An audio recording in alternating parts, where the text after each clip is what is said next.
Today, actor James Caan has died, the quintessential Hollywood tough guy with a heart. When James Caan died in July 2022, his estate was worth just $35,000. Everyone was shocked. Where were the millions from The Godfather and Elf? His son Scott quickly took control as executor, but his 4 other children weren't having it. They believed their father left hidden millions and Scott was trying to steal it all. Secret family meetings turned ugly. One sibling stormed out in rage. Then the IRS hit with a massive tax bill. The fighting got so bad that lawyers burned through $500,000. What did James Caan really want for his legacy? James Caan was born on March 26, 1940, in the Bronx, New York. His parents had fled Germany to escape the horrors of the Nazis. They were Jewish immigrants who settled in a rough part of the city during the final years of the Great Depression. His father worked as a butcher, selling kosher meat in a small corner market that barely made ends meet. James, known as Jimmy back then, grew up in a neighborhood packed with people and short on comfort. Life in the Bronx during the 1940s was noisy, tense, and often harsh. Street fights were common, and young boys learned fast how to stand their ground. Jimmy was no exception. By the time he was 10, he was already boxing and riding in rodeos, taking falls that left him with real bruises and a fearless look in his eye. He wasn't the biggest kid on the block, but he had a wild energy that made people take notice.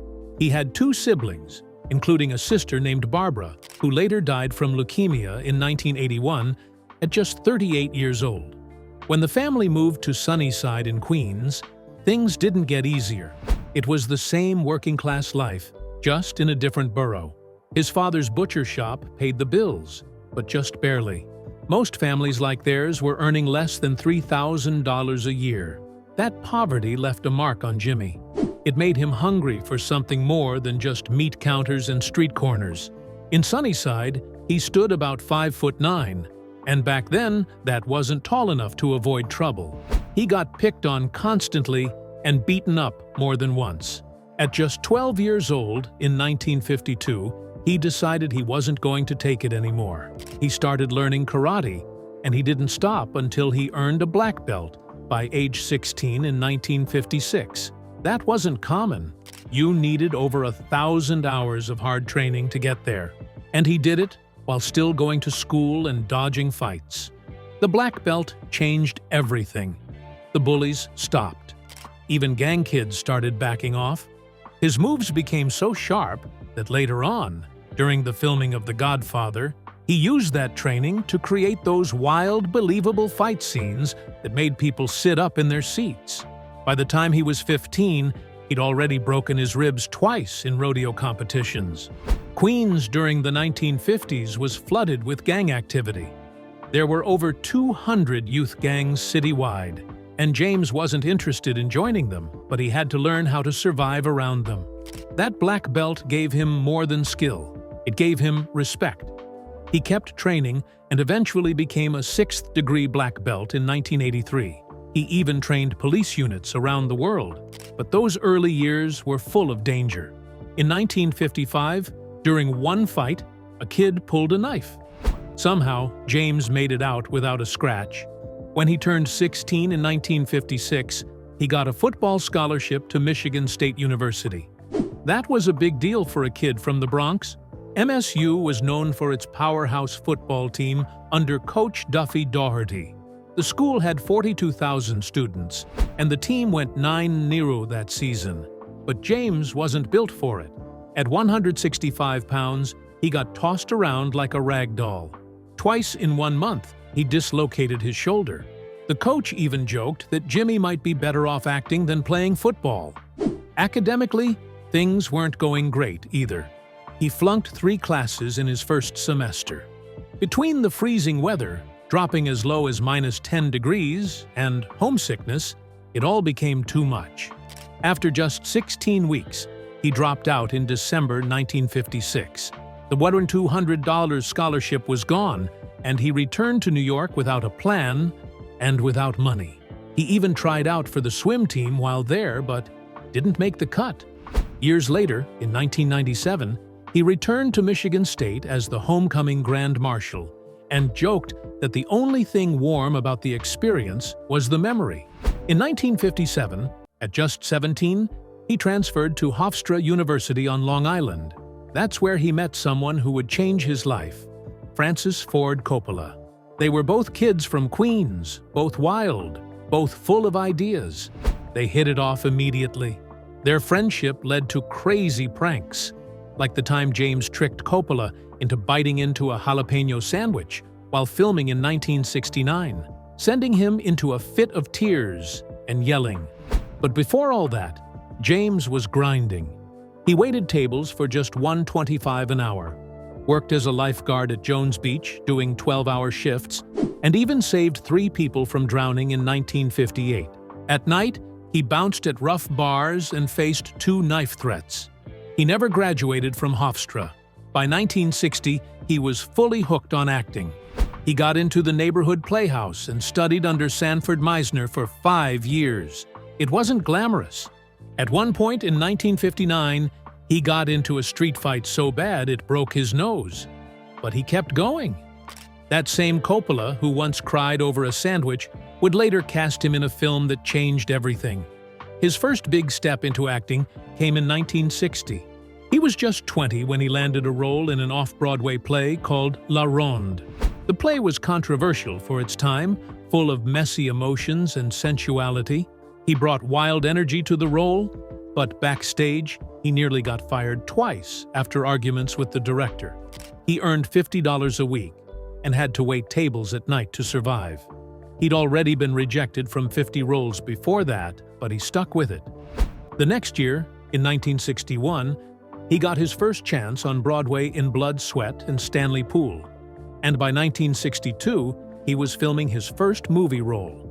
In 1963, he appeared briefly in Irma la Douce, a comedy by Billy Wilder. It was a tiny part. He played a soldier more interested in baseball than what was happening in the story. But being on that set changed him. He watched Wilder demand 45 takes of one scene and saw how much precision acting could take. He got paid $100 and nearly got fired for ad-libbing his lines, but he remembered every second of it. He wasn't invited to the premiere and had to pawn his own watch to buy food.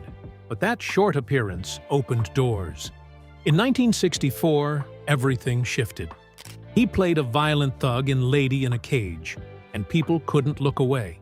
His character was brutal, terrifying, and unforgettable.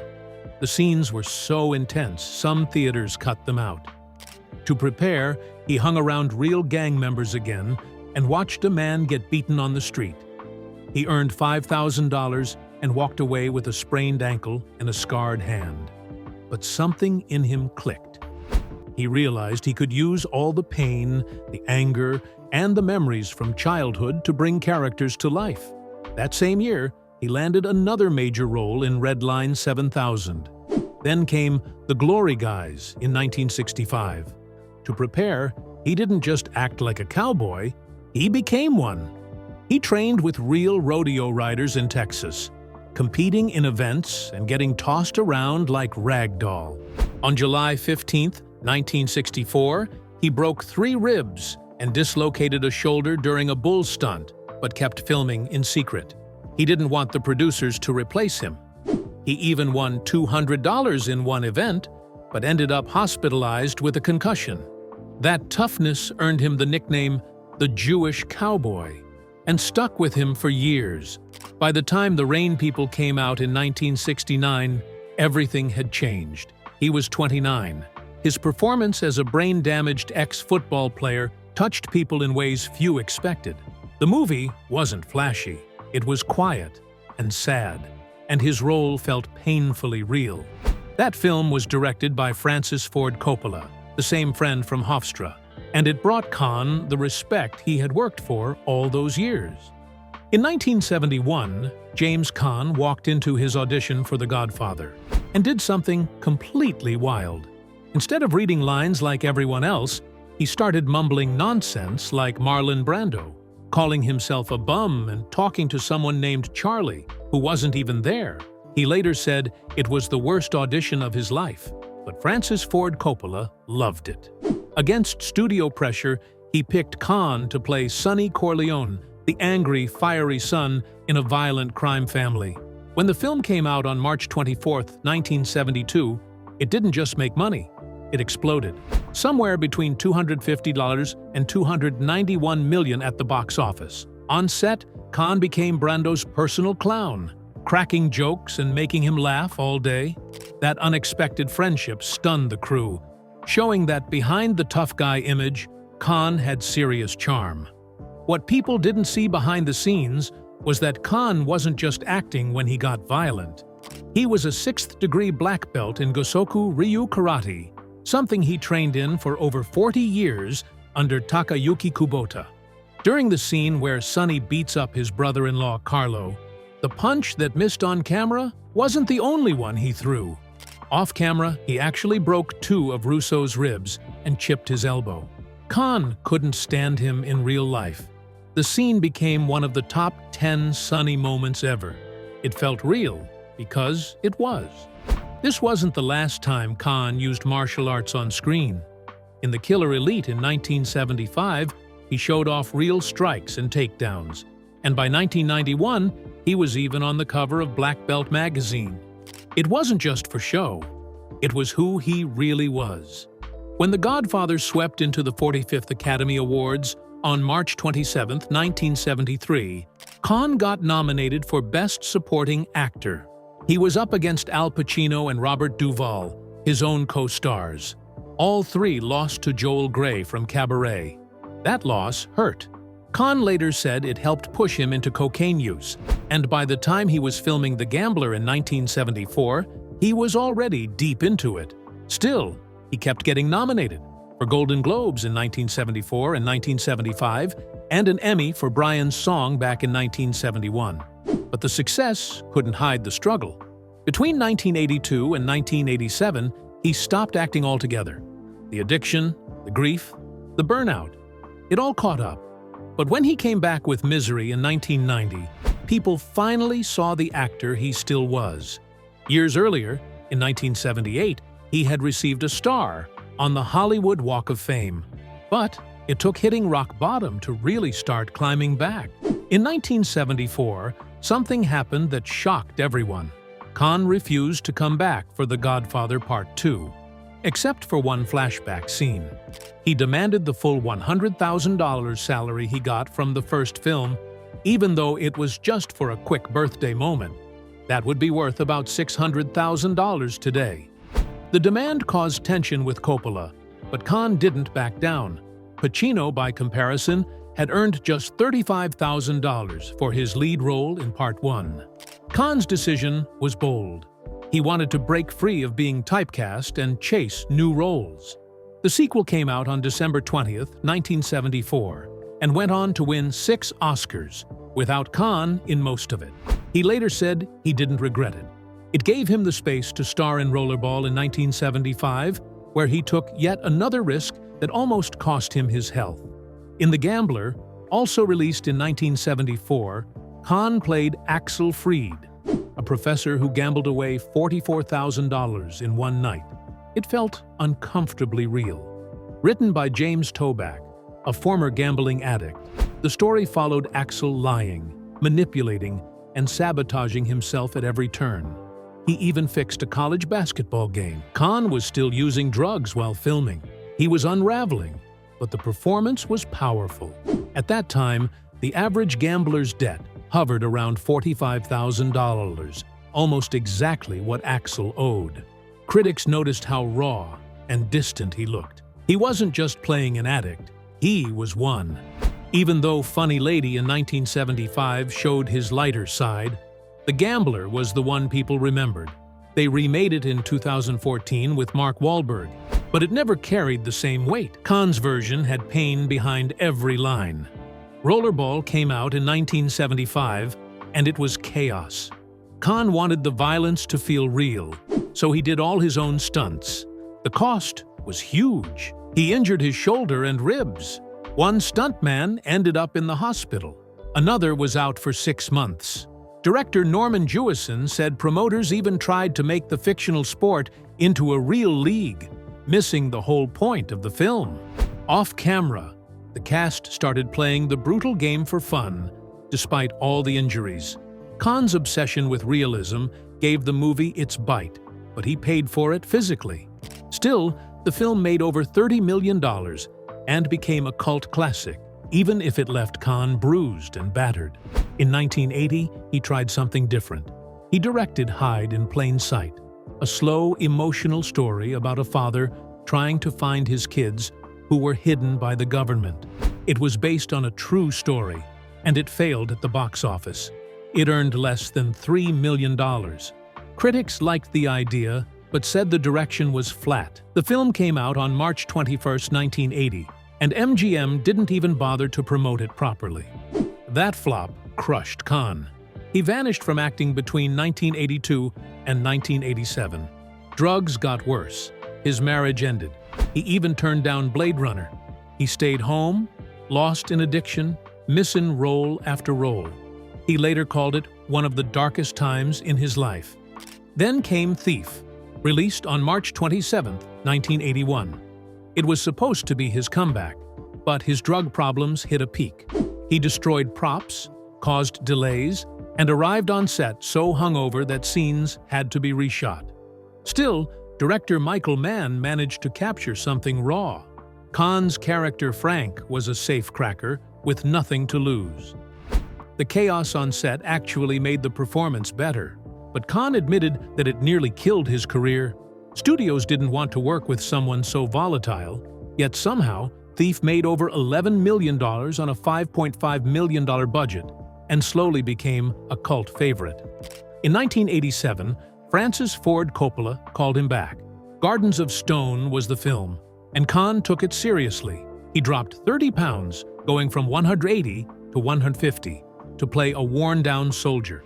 The film came out on May 8th and flopped again, only making $5.3 million. But Caan looked completely transformed. His co-stars, including Angelica Houston, were shocked by how gaunt and intense he seemed. It wasn't just acting. He had just gotten clean and had been coaching Little League Baseball to stay grounded. Critics noticed this was the man who once ruled the screen, now quietly working his way back. This role led to Misery 3 years later. Misery came out on November 30th, 1990, and it terrified audiences. Caan played writer Paul Sheldon, kidnapped and tortured by an obsessed fan. Kathy Bates, who played Annie Wilkes, said Caan stayed in character off-set. He would suddenly shout or act strange, clashing with her rehearsed approach. It made their scenes electric. Caan was stuck in bed for most of the shoot, 15 weeks straight. He once showed up hungover again, and they had to reshoot. Bates regretted cutting some of the more gruesome scenes from the book, like using a lawnmower. But the ankle-breaking scene alone became iconic. But fame didn't fix everything. Caan's personal life was a storm. In 1961, he married D.J. Mattis. They had a daughter, Tara, in 1964. But by 1966, it was over. Rumors of cheating filled the tabloids. He was earning around $10,000 a year back then. The divorce was messy, and later Tara distanced herself. She said he was never really there. In 1976, he married Sheila Ryan. She dated Elvis. Their son, Scott, was born that August. But Caan was spending $1,000 a week on cocaine. The house was full of parties, drugs, and drama. Sheila left in 1977, citing danger to their baby. Caan's addiction got worse. He was arrested in 1981, nearly died in 1982. His son Scott grew up watching his father crash and crawl back. Then in 1990, Caan married Ingrid Hayek. They had a son, Alexander, the next year, but by 1994, they were at war. Ingrid accused him of pulling a gun during a fight. He was arrested. The charges were dropped, but the custody battle turned ugly. Around the same time, Hollywood Madam Heidi Fleiss claimed she had an affair with him. Caan said they were just friends. The court didn't care. He paid $100,000 a year in support. and his relationship with Scott caused more family tension. Even more shocking were his ties to the mob. He'd hung out with Anthony Spilatro, a feared enforcer murdered in 1986. He even made a real mob boss the godfather of his son. FBI wiretaps linked him to known gangsters. Caan said it made him feel authentic, but it also made people nervous. His final marriage, to Linda Stokes, began in 1995. They had 2 sons, and for 22 years it was a roller coaster. Caan filed for divorce in 2005, then again in 2009, and finally in 2014. Stokes accused him of drug use, yelling, and financial manipulation. By 2015, he claimed he was broke, spending over $60,000 a month just on one son. He had to take bad movie roles to stay afloat. The divorce cost him $5 million. His health was failing. A back surgery in 2015 cost $200,000 alone. He said he was depressed, tired, just trying to survive. In 1994, he was arrested again, this time in North Hollywood. He got into a fight over a vandalized car, pulled out a loaded handgun, and waved it around. Police found him shouting in the street. They booked him, but let him go with a permit. That same year, he was questioned after a man fell from his fire escape and died. No charges. But the headlines wrote themselves. Then in 2015, everything fell apart financially. Caan tried to roll over his IRA, worth more than $1.5 million. But because it involved a hedge fund, the paperwork got messy.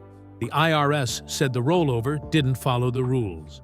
By the time it was resolved in 2023, his estate owed nearly $800,000 in back taxes and penalties. At the time of his death in 2022, only $35,000 remained in the estate. Years of addiction, divorces, lawsuits, and mismanagement had drained everything. James Caan had once disappeared from the spotlight. He was battling cocaine addiction, depression, and pain that ran deeper than Hollywood could see. In the 1980s, instead of acting, he was coaching Little League. But in 1992, something changed. He came back in a film called Honeymoon in Vegas, where he played a wild, Elvis-obsessed gambler with a pompadour and a shiny jumpsuit. People were shocked. This was the same man who once played Sonny Corleone. But now, at 52, he was in a comedy, chasing Sarah Jessica Parker and threatening Nicolas Cage with skydiving goons.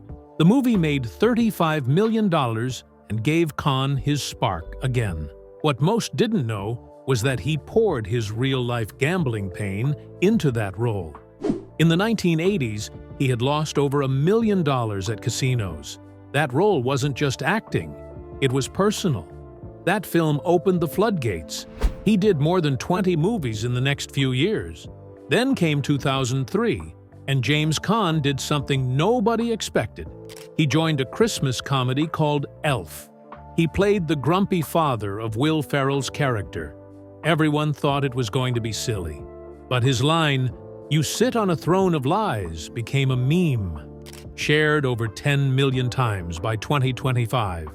Caan was 63, and once again, he surprised everyone. Behind the scenes, things weren't so cheerful. He argued with the director, wanted to quit, but Will Ferrell talked him into staying. The movie ended up earning $220 million. What people didn't see was that Caan based his character's coldness on his own bitterness after 4 failed marriages. That bitterness made the performance real. He even got a Saturn Award nomination, but behind all the holiday cheer, there were whispers. Caan had a fortune of $20 million, but after he passed, some family members would argue that most of it was quietly left to just one son. From 2003 to 2007, James Caan shocked his fans again by stepping into the world of television.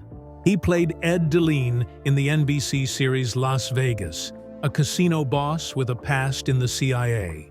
The show had 12 million viewers per episode. Caan's scenes felt raw because they came from real life. He'd once been threatened by mobsters over unpaid bets back in 1994. He was also once over $250,000 in gambling debt. People didn't just see an actor. They saw a man who had lived the part. He worked 14-hour days, even though he was already 67. Eventually, the grind got to him. He walked away in 2007, swearing he would never do TV again. But that show helped him bounce back financially. He was earning $100,000 for each episode and used that money to rebuild from the low points of the 1980s. In 2008, he made a tiny appearance in the movie Get Smart. He played the President of the United States. He was 68 at the time and full of mischief. He made jokes that weren't even in the script, some so wild they had to be cut from the theater version and added later in the DVD extras. It was a quick scene, but it showed something. Even with all the heart issues that would send him to the hospital in 2009, he hadn't lost his spark. He'd smoked 2 packs a day for decades, and his body was starting to give in. Still, he said in a 2016 interview that he took the role just for fun, even though he once said he was done with acting. And that's why it worked. The audience gave him 85% approval. He made people laugh again. In 2014, James Caan took on what would become one of his last big roles. He was 74, and the movie was called The Outsider. He played a mob boss again, cold and dangerous, just like his old roles from the 1970s. But this time, it wasn't just acting. Back in 1994, Caan had been arrested during a brawl. He had a gun. He wasn't just pretending to be rough. He had lived it. The movie drew more than 1 million viewers in just 1 month, even though it was a small indie project. Critics were stunned. They said he still had the fire. He even admitted that a near-death infection in 2010 made him think this might be his last shot. He gave it everything he had. The film earned an 82% rating on IMDb. He had done over 100 movies. He had made his mark, but this was one of the last times people would see him on screen. On July 6, 2022, at 9:02 p.m., James Caan died at Ronald Reagan UCLA Medical Center. The cause of death was a heart attack, but there was more. His body had been struggling for years with coronary artery disease, COPD, and heart failure. The tough guy from Thief and Misery had been quietly suffering. No one had known how bad it was. He was buried at Eden Memorial Park, and as the tributes poured in, people remembered the fighter behind the screen. He had worked for 60 years, been nominated 4 times for the Golden Globes, and got his Hollywood star in 1978. He kept working even as his health faded. Behind the fame was a man who'd been broken, repaired, and broken again. He left behind 5 kids from 4 different women. His last marriage ended in 2016. In one of his final interviews in 2021, he said he was still frustrated. He still wanted to do more. But time had finally caught up. Then came the shock. In March 2023, just months after his death, his son Scott Caan filed papers to become the only person in charge of his estate. The entire estate was only worth $35,000 on paper. That number stunned everyone. Where was the rest of the money from The Godfather, Elf, Misery, and Las Vegas? It didn't make sense. But the paperwork was real. Scott had the power to sell, lease, or manage everything, including 2 small land properties valued at $15,000 and $20,000. That move set off alarms. His 4 siblings, Tara, Alexander, James, and Jacob, were furious. They believed there were hidden millions. They thought Scott was trying to take control and lock them out. The family fight exploded in 2023. The 4 siblings joined forces. They came from 4 different mothers, but now they were united in one thing: stopping Scott. They believed their dad had left behind more than just land and loose change. There were royalties from Elf and The Godfather, possibly worth millions. Rumors leaked that family meetings turned ugly. At one point, Alexander reportedly stormed out in rage. The drama wasn't just about money, it was about trust. James Caan's tangled personal life had turned into a legacy war, with each child pulling in a different direction. Then came another hit. In October 2023, The IRS stepped in with a nearly $1 million tax bill. It all went back to a failed investment from 2015. Caan had put money into a hedge fund through UBS. But when the fund failed to give proper paperwork in 2014, UBS paid him directly. Merrill Lynch turned that into cash and rolled it over in 2017. But that move broke the IRS rule. You're not allowed to switch asset types like that and still claim tax-free status. The court ruled against the estate in October 2023. That mistake turned into a giant penalty, slicing away what little inheritance was left. And even now, in 2025, the battles continue. Scott still holds control as executor. He wants to sell off the Beverly Hills home and film memorabilia. He believes they could bring in $10 million. But Alexander and others say that would ruin their father's legacy. They believe James Caan wanted a foundation to protect his image, especially his role in The Godfather. Court records show that mediation in 2024 failed. No one could agree. Legal fees have already burned through $500,000. The family remains split, and lawsuits are still active in Los Angeles. The dream of unity that James Caan might have hoped for has collapsed into bitterness, courtrooms, and headlines.